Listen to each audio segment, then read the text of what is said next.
कार्तिक मास महात्म्य सुनने वाले सभी भक्तों का आज की कथा में हार्दिक स्वागत है। भगवान श्री कृष्ण और श्रीमती राधा रानी की कृपा सदैव आप और आपके समस्त परिवार पर बनी रहे। आप सभी को भाई दूज की मंगल शुभकामनाएं। आज है 3 नवंबर 2024 और दिन है रविवार का। आज भाई दूज का पावन पर्व मनाया जाएगा। इस पर्व में बहनें अपने भाई के मस्तक पर तिलक करके उनकी लंबी आयु और सुख समृद्धि का वरदान मांगती हैं। और अब सबसे पहले सुनते हैं भाई दूज की पावन कथा। एक बुढ़िया माई थी, उसके 7 बेटे थे और एक बेटी थी। बेटी की शादी हो चुकी थी। जब भी उसके बेटे की शादी होती तो फेरों के समय एक नाग आता था जो कि उसके बेटों को डस लेता था। बेटे की वहीं पर मृत्यु हो जाती थी और बहू विधवा हो जाती थी। इस तरह उसके 6 बेटे मर गए। 7वें की शादी होनी बाकी थी। इस तरह अपने बेटों के मर जाने के दुख से बूढ़ी माई रो रो के अंधी हो गई थी। फिर एक वर्ष ऐसा हुआ कि जब भाई दूज आने को हुई तो भाई ने कहा कि माँ, मैं अपनी बहन से तिलक कराने जाऊंगा। माँ ने कहा कि ठीक है। उधर जब बहन को पता चला कि उसका भाई आ रहा है तो उसकी खुशी का तो ठिकाना ही नहीं रहा। वो खुशी के मारे अपनी पड़ोसन के पास गई और पूछने लगी कि जब बहुत प्यारा भाई घर आए तो क्या बनाना चाहिए। पड़ोसन उसकी खुशी को देखकर बहुत जलती थी। अब उसकी खुशी देखकर पड़ोसन तो जल भुन गई और कह दिया कि दूध से रसोई लेप और घी में चावल बना। अब बहन ने वैसा ही किया जैसा कि उसकी पड़ोसन ने कहा था। उधर जब भाई अपने बहन के घर आ रहा था तो उसे रास्ते में एक सांप मिला। सांप उसे डसने को हुआ। भाई बोला कि तुम मुझे क्यों डस रहे हो। सांप बोला, मैं तुम्हारा काल हूँ और मुझे तुमको डसना है। भाई बोला कि आज तो भैया दूज है और मेरी बहन मेरा इंतजार कर रही है, तो जब मैं तिलक करा के वापस लौटूंगा तब तुम मुझे डस लेना। सांप ने कहा, भला आज तक कोई अपनी मौत के लिए लौटकर आया है जो तुम आओगे। भाई ने कहा, अगर तुम्हें यकीन ना हो तो तुम मेरे साथ ही चलो, मेरे झोले में बैठकर चले चलो और जब मैं अपनी बहन से तिलक करा लूँ तब तुम मुझे डस लेना। सांप ने वैसा ही किया। भाई बहन के घर पहुँच गया। दोनों बड़े खुश हुए। भाई बोला कि बहन जल्दी से खाना दे, बड़ी भूख लगी है। बहन अब क्या करे, क्योंकि न तो दूध की रसोई सूखे और न ही घी में चावल पके। भाई ने पूछा कि बहन इतनी देर क्यों लग रही है, तू पका क्या रही है। तब बहन ने बताया कि ऐसे ऐसे किया है। पड़ोसन के कहने पर दूध से रसोई लिपी है और घी में चावल पका रही हूँ। भाई बोला, पगली कहीं की, कहीं घी में भी चावल पकता है या कोई दूध से रसोई लीपता है। तू तो गोबर से रसोई लीप और दूध में चावल पका। बहन ने फिर वैसा ही किया। अब खाना खा के भाई को बहुत जोर से नींद आने लगी। इतने में बहन के बच्चे भी आ गए। भांजे कहने लगे कि मामा मामा, हमारे लिए क्या लेकर आए हो। भाई बोला, मैं तो कुछ भी नहीं लाया। बच्चों ने वो झोला ले लिया जिसमें कि सांप था। अब जैसे ही उसे खोला उसमें से हीरे का हार निकला। बहन ने कहा, भैया तूने बताया नहीं कि तू मेरे लिए इतना सुंदर हार लाया है। भाई बोला, बहन तुझे इतना पसंद है तो तू ले ले, मुझे हार का क्या करना है। फिर अगले दिन भाई बोला कि अब तो मुझे जाना है, मेरे लिए खाना रख दे। बहन ने उसके लिए लड्डू बना के एक डिब्बे में भर के रख दिए। अब भाई कुछ दूर जाकर थक कर एक पेड़ के नीचे सो गया। उधर बहन के बच्चों को जब भूख लगी तो माँ से कहा कि माँ खाना दे दो। माँ ने कहा, खाना अभी बनने में देर है। तो बच्चे बोले कि मामा को जो रखा है वही दे दो। तो वो बोली कि लड्डू बनाने के लिए बाजरा पीसा था, वही बचा पड़ा है चक्की में, जाकर खा लो। बच्चों ने देखा कि चक्की में तो सांप की हड्डियां पड़ी हैं। अब ये बात बच्चों ने आकर माँ को बताई तो वो तो बावड़ी सी हो गई और भाई के पीछे भागी। रास्ते भर लोगों से पूछती कि किसी ने मेरा गैल बटोई देखा है, किसी ने मेरा बावड़ा सा भाई देखा है। तब एक ने बताया कि कोई लेटा तो है पेड़ के नीचे, देख ले वही तो नहीं। अब भागी भागी पेड़ के नीचे पहुंची। देखा तो भाई वहीं सो रहा था। फिर उसने अपने भाई को नींद से उठाया और घबराई सी आवाज़ में पूछा, भैया भैया कहीं तूने मेरे लड्डू खा तो नहीं लिए। भाई बोला, ये ले तेरे लड्डू। नहीं खाए मैंने। ले दे के लड्डू ही तो दिए थे। उसके भी पीछे भागी भागी आ गई। बहन बोली, नहीं भाई तू झूठ बोल रहा है, ज़रूर तूने खाया है। अब तो मैं तेरे साथ ही चलूँगी। भाई बोला, तू नहीं मान रही है तो चल फिर। चलते चलते बहन को प्यास लगी। अब वो भाई को बोली कि मुझे तो पानी पीना है। भाई बोला, अब मैं यहाँ तेरे लिए पानी कहाँ से लेकर आऊँ। देख दूर कहीं चील उड़ रही हैं, चली जा, वहाँ शायद तुझे पानी मिल जाए। तब बहन वहाँ गई और पानी पीकर जब लौट रही थी तो रास्ते में देखा कि एक जगह पर जमीन में 6 शिलाएं गड़ी हैं और एक बिना गढ़े रखी हुई थी। उसने एक बुढ़िया से पूछा कि ये शिलाएं कैसी हैं। उस बुढ़िया ने बताया कि एक बुढ़िया है, उसके 7 बेटे थे। 6 बेटे तो शादी के मंडप में ही मर चुके हैं, तो उनके नाम की ये शिलाएं हैं जो जमीन में गड़ी हैं, और अभी 7वें की शादी होनी बाकी है। जब उसकी शादी होगी तो वो भी मंडप में ही मर जाएगा, तब ये 7वीं शिला भी जमीन में गड़ जाएगी। अब ये सुनकर बहन समझ गई कि ये शिलाएं किसी और की नहीं बल्कि उसके भाइयों के नाम की हैं। उसने उस बुढ़िया से अपने 7वें भाई को बचाने का उपाय पूछा तो बुढ़िया ने उसे बता दिया कि वो अपने 7वें भाई को कैसे बचा सकती है। सब जानकर वो वहाँ से अपने बाल खुले करके पागलों की तरह अपने भाई को गालियाँ देती हुई चली गई और फिर भाई के पास आकर बोलने लगी कि तू तो जलेगा, कुटेगा, मरेगा। भाई उसके ऐसे व्यवहार को देखकर चौंक गया, पर उसे कुछ भी समझ नहीं आया। अब इसी तरह दोनों भाई बहन माँ के घर पहुँच गए। थोड़े समय के बाद भाई के लिए सगाई आने लगी। उसकी शादी तय हो गई। जब भाई को सेहरा पहनाने लगे तो वो बोली, इसको क्यों सेहरा बंधेगा, सेहरा तो मैं पहनूंगी, ये तो जलेगा, कुटेगा, मरेगा। सब लोगों ने परेशान होकर सेहरा बहन को ही दे दिया। बहन ने देखा कि उसमें कलगी की जगह सांप का बच्चा था। बहन ने उसे निकाल के फेंक दिया। अब जब भाई घोड़ी चढ़ने लगा तो बहन फिर बोली, ये घोड़ी पर क्यों चढ़ेगा, घोड़ी पर तो मैं बैठूंगी, ये तो जलेगा, मरेगा, इसकी लाश को चील के हुए खाएंगे। अब तो उसे देखकर सब लोग बहुत परेशान हो गए, फिर भी सबने उसे घोड़ी पर भी चढ़ने दिया। अब जब बारात चलने को हुई तो बहन बोली, ये क्यों दरवाजे से निकलेगा, ये तो पीछे के रास्ते से जाएगा, दरवाजे से तो मैं निकलूंगी। जब वो दरवाजे के नीचे से जा रही थी तो दरवाजा अचानक गिरने लगा। फिर बहन ने एक ईंट उठाकर अपनी चुनरी में रख ली और दरवाजा वहीं के वहीं रुक गया। सब लोगों को बड़ा अचंभा हुआ। रास्ते में एक जगह बारात रुकी तो भाई को पीपल के पेड़ के नीचे खड़ा कर दिया। बहन कहने लगी, ये क्यों छांव में खड़ा होगा, ये तो धूप में खड़ा होगा, छांव में तो मैं खड़ी होंगी। अब जैसे ही वो पेड़ के नीचे खड़ी हुई, पेड़ गिरने लगा। बहन ने एक पत्ता तोड़कर अपनी चुनरी में रख लिया। पेड़ वहीं के वहीं रुक गया। अब तो सबको विश्वास हो गया कि ये बावली कोई जादू टोना सीख कर आई है, जो बार बार अपने भाई की रक्षा कर रही है। ऐसे करते करते फेरों का समय आ गया। जब दुल्हन आई तो उसने दुल्हन के कान में कहा कि अब तक तो मैंने तेरे पति को बचा लिया, पर अब तू ही अपने पति को और साथ ही अपने मरे हुए जेठों को भी बचा सकती है। फेरों के समय एक नाग आया और वो जैसे ही दूल्हे को डसने को हुआ, दुल्हन ने उसे एक लोटे में भर के ऊपर से प्लेट से बंद कर दिया। थोड़ी देर बाद नागिन लहर लहर करती हुई आई। दुल्हन से बोली कि तू मेरा पति छोड़। दुल्हन बोली, पहले तू मेरा पति छोड़। नागिन ने कहा, ठीक है, मैंने तेरा पति छोड़ा। दुल्हन बोली, ऐसे नहीं, पहले 3 बार बोल। नागिन ने 3 बार बोला। फिर बोली कि अब मेरे पति को छोड़। दुल्हन बोली, एक मेरे पति से क्या होगा, हंसने बोलने के लिए जेठ भी तो होना चाहिए, एक जेठ भी छोड़। नागिन ने जेठ के प्राण भी छोड़ दिए। फिर दुल्हन ने कहा कि एक जेठ से लड़ाई हो गई तो एक और जेठ, फिर अगर वो भी विदेश चला गया तो तीसरा जेठ भी छोड़। इस तरह एक एक करके दुल्हन ने अपने 6 जेठ जीवित करवा लिए। उधर रो रो के बुढ़िया का बुरा हाल था कि अब तो मेरा 7वां बेटा भी बाकी बेटों की ही तरह मर जाएगा। गांव वालों ने तभी उसे बताया कि उसके 7 बेटा और बहुएं आ रही हैं। तो बुढ़िया बोली कि अगर ये बात सच हो तो मेरी आंखों की रोशनी वापस आ जाए और मेरे सीने से दूध की धार बहने लगे। ऐसा ही हुआ। अपने सारे बेटे और बहुओं को देखकर वो बहुत खुश हुई और बोली कि ये सब तो मेरी बावली का किया है, कहाँ है मेरी बेटी। सब बहन को ढूंढने लगे। अब देखा तो वो भूसे की कोठरी में सो रही थी। जब उसे पता चला कि उसके भाई सही सलामत हैं तो वो अपने घर को चली। अब उसके पीछे पीछे सारी लक्ष्मी भी जाने लगी।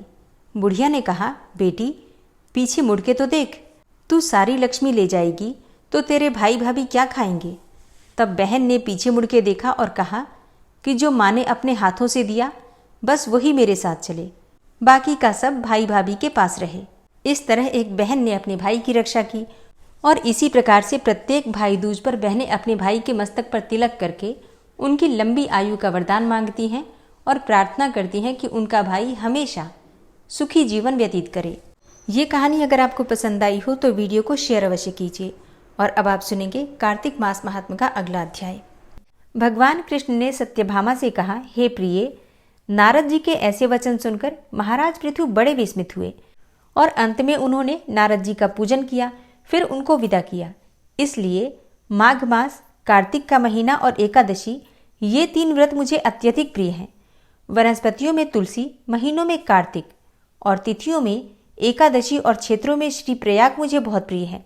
जो प्राणी जितेंद्रिय होकर इनका सेवन करता है, ऐसा प्राणी मुझे यज्ञ करने वाले मनुष्यों से भी अधिक प्रिय लगता है। और जो प्राणी विधि से इनकी सेवा करते हैं, उनके मेरे अनुग्रह से सब पाप दूर हो जाते हैं। भगवान कृष्ण के वचन सुनकर सत्यभामा ने कहा, हे नाथ, आपने यह बात तो बड़ी आश्चर्यजनक कही है कि दूसरे के लिए हुए पुण्य से कलह की मुक्ति हो गई। यह प्रभावशाली कार्तिक मास का व्रत आपको इतना अधिक प्रिय है कि जिससे पतिद्रोह का पाप केवल स्नान के पुण्य से ही नष्ट हो गया। दूसरे मनुष्य द्वारा किया हुआ पुण्य उनके देने से कैसे मिल जाता है, ये आप मुझे बतलाइए। तब भगवान श्री कृष्ण ने कहा, बिना दिया हुआ पुण्य और पाप जिस कर्म द्वारा मिलता है सो सुनो। सतयुग में देश, ग्राम तथा कुलों को दिया हुआ पुण्य या फिर पाप मिलता था, किंतु कलयुग में केवल कर्ता को ही पाप और पुण्य का फल भोगना पड़ता है। संसर्ग न करने पर भी ये व्यवस्था की गई और संसर्ग से जैसे पाप और पुण्य दूसरे को मिलते हैं, उसकी व्यवस्था भी सुनो। अब इससे आगे जो भगवान श्री कृष्ण कह रहे हैं, इस पर सबको विचार करने की आवश्यकता है, इसलिए इसे बहुत ध्यान से सुनिएगा। पढ़ाना, यज्ञ कराना और एक साथ भोजन करने से पाप और पुण्य का आधा फल मिलता है। एक आसन पर बैठने तथा सवारी पर चढ़ने से, श्वास के आने जाने से पुण्य और पाप का चौथा भाग प्राणी मात्र को मिलता है। स्पर्श करने, भोजन करने से और दूसरे की स्तुति करने से पुण्य और पाप का 6वां भाग मिलता है। दर्शन करने से, सुनने से तथा ध्यान करने से मनुष्य को पुण्य और पाप का 10वां अंश मिलता है। दूसरे की निंदा, चुगली और धिक्कार करने से उसका 7वां भाग मिलता है। पुण्य करने वाले मनुष्यों की जो कोई भी सेवा करता है, वह सेवा का भाग लेता है और अपना पुण्य उसे देता है। नौकर और शिष्य के अतिरिक्त जो मनुष्य दूसरे से सेवा करवाकर उसे पैसे नहीं देता, तो वह सेवक उसके पुण्य का भागी हो जाता है। और पंक्ति में बैठे हुए भोजन करने वालों की जो व्यक्ति पत्तल लांघता है, वह उसे जिसकी पत्तल उसने लांघी है अपने पुण्य का 6वां भाग दे देता है। स्नान और ध्यान आदि करते हुए मनुष्य से जो व्यक्ति बातचीत करता है या उसे स्पर्श करता है, वह अपने पुण्य का 6वां भाग दे डालता है। और जो मनुष्य धर्म के काम के लिए दूसरों से धन मांगता है, वो पुण्य का भागी होता है। ठीक उसी तरह जिस तरह की दान करने वाला पुण्य का भागी होता है। जो मनुष्य धर्म का उपदेश करता है और पश्चात में श्रोता से याचना करता है, वह अपने पुण्य का 6वां भाग उसे दे देता है। जो मनुष्य दूसरों का धन चुराकर उससे धर्म करता है, वह चोरी का फल भोगता है और शीघ्र ही निर्धन हो जाता है। और जिसका धन चुराता है, वह पुण्य का भागी होता है। और बिना ऋण उतारे जो मनुष्य मर जाते हैं, उनको ऋण देने वाले सज्जन पुण्य के भागी होते हैं। शिक्षा देने वाला, सलाह देने वाला, सामग्री को जुटाने वाला तथा प्रेरणा देने वाला, यह पाप और पुण्य के 6ठे भाग को प्राप्त करते हैं। राजा प्रजा के पाप और पुण्य के षष्ठांश का भोगी होता है। गुरु शिष्यों का, पति पत्नी का, पिता पुत्र का और स्त्री पति के लिए पुण्य का 6ठा भाग पाती है। पति को खुश करने वाली आज्ञाकारी स्त्री पति के लिए पुण्य का आधा भाग ले लेती है। जो पुण्यात्मा पराये लोगों को दान करते हैं, वो उनके पुण्य का 6ठा भाग प्राप्त करते हैं। जीविका देने वाला मनुष्य जीविका ग्रहण करने वाले मनुष्य के पुण्य के 6ठे भाग को प्राप्त करता है। जीविका अर्थात नौकरी, नौकरी देने वाला मनुष्य जिसे नौकरी दे रहा है, उसके पुण्य का 6ठा भाग प्राप्त कर लेता है। और इसी प्रकार से दूसरों के लिए पुण्य अथवा पाप बिना दिए भी दूसरों को मिल सकते हैं। किंतु ये नियम जो कि मैंने बतलाए हैं, जो कलयुग में लागू ही नहीं होते। कलयुग में तो एकमात्र कर्ता को ही अपने किए हुए पुण्य और पाप का फल भोगना पड़ता है। इस संबंध में एक बड़ा पुराना इतिहास है, जो कि पवित्र भी है और बुद्धि को देने वाला भी कहलाता है। उसे ध्यान से सुनो। ओम क्लीम कृष्णाय नमः। इसके आगे का वृतांत आप कल की कथा में सुनेंगे। ओम विश्वं विष्णुर्वषट्कारो भूतभव्य भवत् प्रभु भूतकृत भूतभृद्भावो भूतात्मा भूतवाहन भूतात्मा परमात्मा च मुक्तानां परमागति अव्ययः पुरुषः साक्षी क्षेत्रज्ञो अक्षर एव च योगो योगविदां नेता प्रधानपुरुषेश्वरः नारसिंहवपुः श्रीमान् केशवः पुरुषोत्तमः सर्वः शर्वः शिवस्थाणुर्भूतादिर्निधिर्व्ययः सम्भवो भावनो भर्ता प्रभवः प्रभुरीश्वरः स्वयंभू शम्भुरादित्यः पुष्कराक्षो महास्वनः अनादिनिधनो धाता विधाता धातुरुत्तमः अप्रमेयो ऋषिकेश पद्मनाभो अमरप्रभु विश्वकर्मा मनुस्त्वष्टा स्थविष्ठः स्थविरो ध्रुवः अग्राह्यः शाश्वतः कृष्णो लोहिताक्षः प्रतर्दनः प्रभूतस्त्रिककुब्धाम पवित्रं मङ्गलं परम् ईशानः प्राणदः प्राणो ज्येष्ठः श्रेष्ठः प्रजापति हिरण्यगर्भो भूगर्भो माधवो मधुसूदनः ईश्वरो विक्रमी धन्वी मेधावी विक्रमः क्रमः अनुत्तमो दुराधर्षः कृतज्ञः कृतिरात्मवान्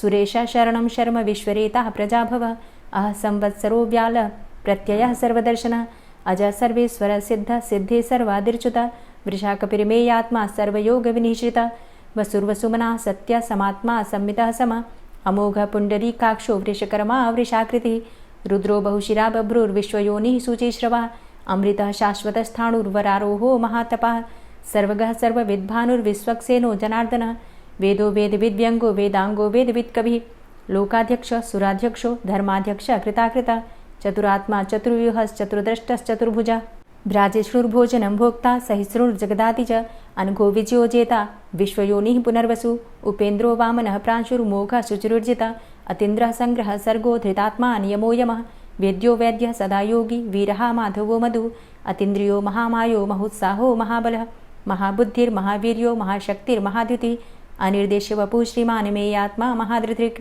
महिश्वासो महीभर्ता श्रीनिवासः सतां गति अनिरुद्ध सुरानन्दो गोविन्दो गोविन्दाम्पति मरीचिर्दमनो हंस सुपर्णो भुजगोत्तम हिरण्यनाभ सुतपा पद्मनाभ प्रजापति अमृत्यु सर्वदिक्सिंह संधाता सन्धिमानस्थिर अजो दूर्मर्षणः शास्ता विश्रुतात्मा सुरारिः गुरुर्गुर्तमो धाम सत्य सत्यपराक्रम निमिषो अनिमिषो श्रग्वी वाचस्पतिरुदारधि अग्रणिर्ग्रामणी श्रीमान् न्यायो नेता समीरण सहस्रमूर्धा विश्वात्मा सहस्राक्षा सहस्रपात् आवर्तनो निवृत्तात्मा संवृतः संप्रमर्दन अह संवर्तको वह निर्निलोधरणीधरः सुप्रसादः प्रसन्नात्मा विश्वभृग्विशुभुग्विभु सत्कर्ता सत्कृतः साधु जहर्नुर्नारायणो नरः असंख्येयो अप्रमेयात्मा विशिष्टशिष्टकृच्छुवि सिद्धार्थ सिद्धसङ्कल्प सिद्धिदः सिद्धिसाधनः वृषाहि वृषभो विष्णुर्विष्पर्वा वृषोदरः वर्धनो वर्धमानश्च विविक्तः श्रुतिसागरः सुभुजो दूर्धरो वाग्मी महेन्द्रो वसुदो वसु नैकरूपो बृहद्रूप शिपिविष्टः प्रकाशनः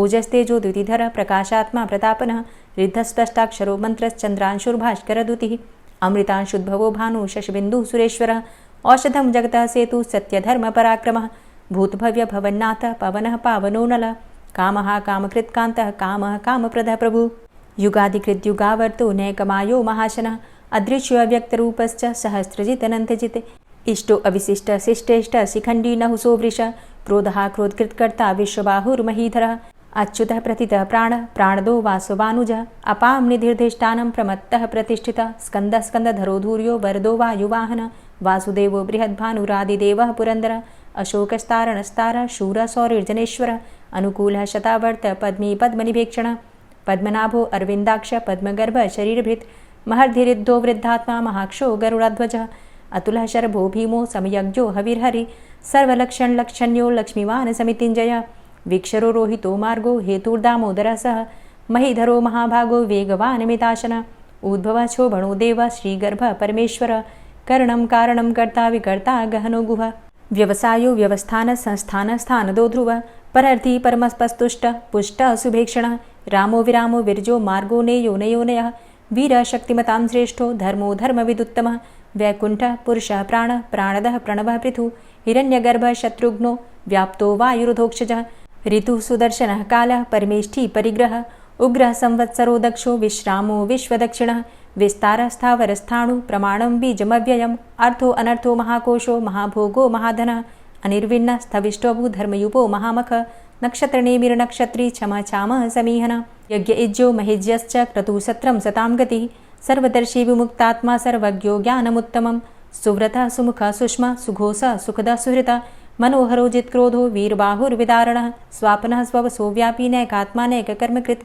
वत्सरो वत्सलो वत्सी रत्नगर्भो धनेश्वरः धर्मगुप्त धर्मकृत धर्मी सदसक्षरमक्षरम अविज्ञाता सहस्रांसुर्विधाता कृतलक्षण गभस्तिनेमिः सत्वस्थ सिंहो भूतमहेश्वर आदिदेवो महादेवो देवेशो देवभृद्गुरुः उत्तरो गोपतिर्गोप्ता ज्ञानगम्यः पुरातन शरीरभूतभृद्भोक्ता कपीन्द्रो भूरि दक्षिण सोमभो अमृतपः सोम पुरुजित पुरुषोत्तम विनयोजय सत्यसन्धो दाशाः सात्वतां पतिः जीवो विनयिता साक्षी मुकुन्दो अमितविक्रम अम्भो निद्रणन्तात्मा महोदधीशयोऽन्तकः अजो महारः स्वाभाव्यो जितामित्रः प्रमोदन आनन्दो नन्दनो नन्दः सत्यधर्मा त्रिविक्रमः महर्षि कपिलाचार्यः कृतज्ञो मेदिनीपतिः त्रिपदस्त्रिदशाध्यक्षो महाशृङ्गः कृतान्तकृत् महावराहो गोविन्दः सुखेणः कनकाङ्गदी गुह्यो गभीरो गहनो गुप्तश्चक्रगदाधरः वेधा स्वाङ्गो अजितः कृष्णो दृढः सङ्कर्षणोच्युतः वरुणो वारुणो वृक्षः पुष्कराक्षो महामनाः भगवान् भगानन्दी वनमाली हलायुधः आदित्यो ज्योतिरादित्यः सहिष्णुर्गतिसत्तमः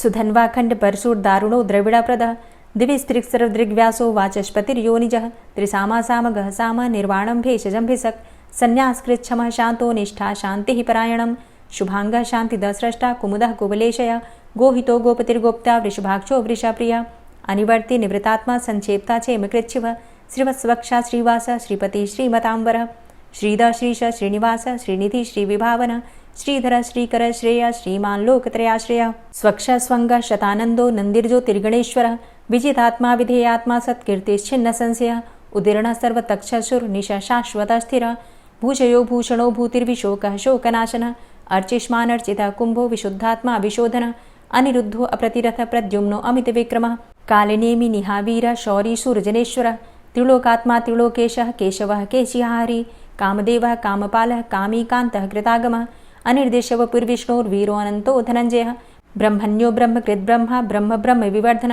ब्रह्मविद् ब्राह्मणे ब्रह्मी ब्रह्मज्ञो ब्राह्मणप्रियः महाक्रमो महाकर्मा महातेजा महोरगः महाक्रतुर्महायज्वा महायज्ञो महाहवि स्तव्यः स्तव प्रियः स्तोत्रं स्तुतिस्तोतारणप्रियः पूर्णः पुरैता पुण्यः पुण्यकीर्तिर्नामयः मनोजवस्तीर्थकरो वसुरेता वसुप्रद वसुप्रदो वासुदेव वसुर्वसुमनाहवि सद्गतिः सत्कीर्तिः सत्ता सद्भूति सत्परायणः शूरसेनो यदुश्रेष्ठः सन्निवासः सुयामुनः भूतावासो वासुदेवः सर्वासु निलयोऽनलः दर्पः दर्पदो दृप्तो दूर्धरोथा पराजितः विश्वमूर्तिर्महामूर्तिर्दीप्तमूर्तिर्मूर्तिमान् अनेकमूर्तिरव्यक्तः शतमूर्तिः शताननः एको नैकः सवः क किं यत्तत्पदमनुत्तमं लोकबन्धुर्लोकनाथो माधवो भक्तवत्सलः सुवर्णवर्णो हेमाङ्गो वराङ्गश्चन्दनाङ्गदी वीरः विषमः शून्यो घृताशीर चलश्चलः अमानीमानदोमान्यो लोकस्वामी त्रिलोकदृक् सुमेधा मेधजो धन्यः सत्यमेधा धराधरः तेजो वृषः द्वितिधरः सर्वशस्त्रभृताम्बरः प्रग्रहो निग्रहो व्यग्रो नैकशृङ्गो गदाग्रजः चतुर्मूर्तिश्चतुर्बाहुश्चतुर्व्यूहश्चतुर्गति चतुरात्मा चतुर्भावश्चतुर्वेदविदेकपात् समावर्तो अनिवृतात्मा दुर्जयो दुरतिक्रम दुर्लभो दुर्गमो दुर्गो दुरावासो दुरारिः शुभांगो लोकसारंग शुतन्तुस्तन्तुवर्धन इंद्रकर्मा महाकर्मा कृतकर्मा कृतागम उद्भवः सुन्दरः सुन्दो रत्ननाभः सुलोचनः अर्को वाजसनः शृङ्गी जयन्तः सर्वविजयी सुवर्णबिन्दुरक्षोभ्य सर्वभागीश्वरेश्वरः महाह्रदो महागर्तो महाभूतो महानिधि कुमुदः कुन्दरः कुन्दः पर्जन्यः पावनो नीलः अमृताशो अमृतवपुः सर्वज्ञः सर्वतोमुखः सुलभः सुव्रतः सिद्धः शत्रुजित् शत्रुतापनः न्यग्रोधो दुम्बरो अस्वस्थश्चाणुरान्ध्रनिषूदनः सहस्रार्चिः सप्तजिह्वः सप्तैधा सप्तवाहनः अमूर्तिरणघो अचिन्त्यो भयकृद्भयनाशनः अणुर्बृहत्कृशः स्थूलो गुणभृन्निर्गुणो महान् अधृतः स्वधृतः स्वास्य प्राग्वंशो वंशवर्धनः भारभृतिकथितो योगी योगी स सर्वकामद आश्रमश्रमण छाम सुपर्णो वायुवाहन धनुर्धरोर्धनुर्वेदो दण्डोदमयितादम अपराजितः सर्वसहो नियन्ता नियमो यमः सत्त्ववान् सात्विकः सत्य सत्यधर्मपरायण अभिप्रायः प्रियार्होरः प्रियकृत्प्रीतिवर्धनः विहाय सगतिर्ज्योति सुरुचिर्हुद्भुग्विभु रविर्विलोचनः सूर्य सविता रविलोचनः अनन्तो हुद्भुग्भोक्ता सुखदो नैकजोग्रज अनिर्विण्ण सदामर्षि लोकाधिष्ठानमद्भुतः सनात सनातन्तमः कपिलः कपिरप्यय स्वस्तिदा स्वस्तिकृत् स्वस्ति स्वस्तिभुक् स्वस्ति दक्षिण रौद्रः कुण्डली चक्रे विक्रम्युर्जितशासन शब्दातिगः शब्दशः शिशिरः शर्वरीकर अक्रूरः पेशलो दक्षो दक्षिणः क्षमिणाम्बर विद्वतमो वितभय पुण्यश्रवणकीर्तन उत्तारणो दुष्कृतिः पुण्यो दुःस्वप्ननाशन वीरः रक्षण सन्तो जीवनः पर्यवस्थित अनन्तरूपो अनन्तसृर्जितमन्युर्भयापः चतुरष्ट्रो गभीरात्मा विदिशो व्यादिशो दिश अनादिर्भूर्भुवो लक्ष्मीः सुवीरो रुचिराङ्गद जननो जन्मादिर्भीमो भीमपराक्रम आधारनीलयोधाता पुष्पः सः प्रजागर ऊर्ध्वगः सत्पथाचार प्राणदः प्रणमापण प्रमाणं प्राणनीलियः प्राणभृत् प्राणजीवनः तत्त्वं तत्त्वविदेकात्मा जन्म मृत्यु जरातिग पूर्वस्वस्तरुस्तार सविता प्रपितामह यज्ञो यज्ञपतिर्यज्वा यज्ञांगो यज्ञवाहन यज्ञभृद्यज्ञकृद्यज्ञ यज्ञभुग् यज्ञसाधन यज्ञान्तिकृद्यज्ञ गुह्यमन्यमन्नादेव च आत्मयोनिः स्वयं जातो वैखानः सामगायन देवकी नन्दन स्रष्टा क्षितिसः पापनाशन शङ्खभृन्नन्दकी चक्री शारङ्गधन्वा गदाधरः रथाङ्गपाणिरक्षोभ्य सर्वप्रहरणायुध ओम नमः इति। और अब आप सुनेंगे श्री तुलसी चालीसा। श्री तुलसी महारानी करु विनय सिरनाय, जो मम हो संकट विकट दीजे मात नशाय। नमो नमो तुलसी महारानी, महिमा अमित न जाए बखानी। दियो विष्णु तुमको सन्माना, जग में छायो सुयस महाना। विष्णु प्रिया जय जयति भवानी, तिहु लोक की हो सुख खानी। भगवत पूजा करे जो कोई, बिना तुम्हारे सफल न होई। जिन घर तव नहीं होय निवासा, उस घर कर ही विष्णु नहीं बासा। करें सदा जो तव नित सुमिरन, तेहि के काज होय सब पूरन। कार्तिक मास महात्म तुम्हारा, ताको जानत सब संसारा। तव पूजन जो करे कुंवारी, पावे सुंदर वर सुकुमारी। करे जो पूजा नित प्रति नारी, सुख संपत्ति से होय सुखारी। वृद्धा नारी करे जो पूजन, मिले भक्ति होवे पुलकित मन। श्रद्धा से पूजे जो कोई, भवनिधि से तर जावे सोई। कथा भागवत यज्ञ करावे, तुम बिन नहीं सफलता पावे। छायो तब प्रताप जग भारी, ध्यावत तुम्हि सकल चित धारी। तुम्ही मात यंत्रन तंत्रन में, सकल काज सिद्धि होवे क्षण में। औषधि रूप आप हो माता, सब जग में तव यश विख्याता। देव ऋषि मुनि और तपधारी, करत सदा तव जय जयकारी। वेद पुराणन तव यश गाया, महिमा अगम पार नहीं पाया। नमो नमो जय जय सुख कारणि, नमो नमो जय दुख निवारणी। नमो नमो सुख संपत्ति देनी, नमो नमो अघ काटन चेनी। नमो नमो भक्तन दुख हरणी, नमो नमो दुष्टन मद छेनी। नमो नमो भव पार उतारणी, नमो नमो परलोक सुधारणी। नमो नमो निज भक्त उबारणी, नमो नमो जन काज सवारणी। नमो नमो जय कुमति नशावनी, नमो नमो सब सुख उपजावनी। जयति जयति जय तुलसी माई, ध्याऊं तुमको शीश नवाई। निज जन जानी मोहि अपनाओ, बिगड़े कारज आप बनाओ। करूं विनय मैं मात तुम्हारी, पूर्ण आशा करहु हमारी। शरण चरण कर जोरी मनाऊं, निश दिन तेरे ही गुण गाऊं। करहु मात अब मोह पर दाया, निर्मल होए सकल मम काया। मांगू मातु यही बर दीजे, सकल मनोरथ पूर्ण कीजे। जानू नहीं कछु नेम आचारा, क्षमहु मातु अपराध हमारा। 12 मास करे जो पूजा, तासम जग में और नहीं दूजा। प्रथम ही गंगा जल मंगवावे, फिर सुंदर स्नान करावे। चंदन अक्षत पुष्प चढ़ावे, धूप दीप नैवेद्य लगावे। करे आचमन गंगा जल से, ध्यान करे हृदय निर्मल से। पाठ करे फिर चालीसा की, स्तुति करे मात तुलसा की। यह विधि पूजा करे हमेशा, ताके तन नहीं रहे कलेशा। करे मास कार्तिक का साधन, सोवे नित पवित्र हुई जाहि। है यह कथा महासुखदाई, पढ़े सुने सो भव तर जाई। यह श्री तुलसी चालीसा, पाठ करे जो कोय। गोविंद सो फल पावही, जो मन इच्छा होय। तुलसी चालीसा संपूर्ण। और अब आप सुनेंगे तुलसी महारानी की आरती। तुलसी महारानी नमो नमो, हरि की पटरानी नमो नमो। तुलसी महारानी नमो नमो, हरि की पटरानी नमो नमो। धन्य तुलसी पूर्ण तप कीनो, धन्य तुलसी पूर्ण तप कीनो।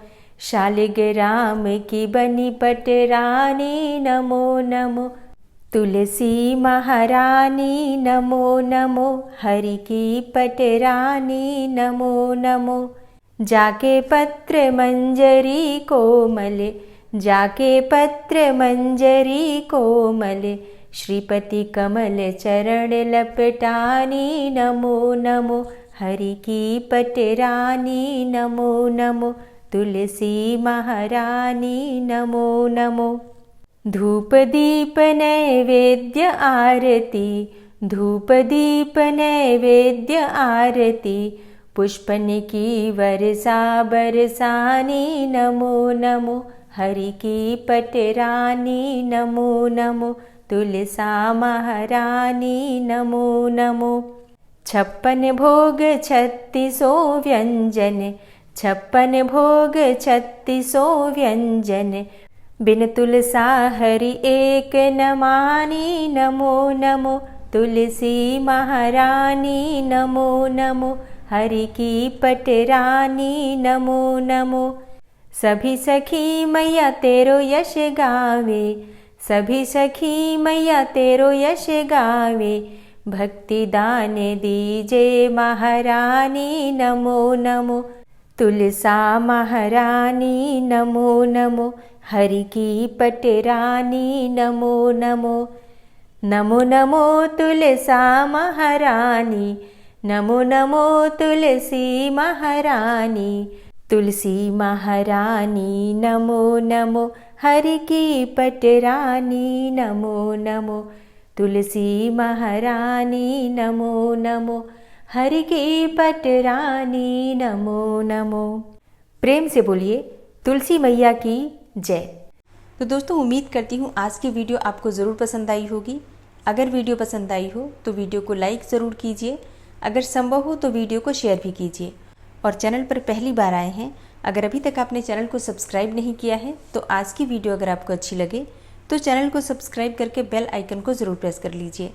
इससे ये होगा कि इस चैनल पर जो भी नई वीडियो अपलोड होंगी उनकी नोटिफिकेशन आपको सही समय पर प्राप्त होगी। मिलती हूँ मैं आपसे अगली वीडियो में, तब तक के लिए जय श्री राधे।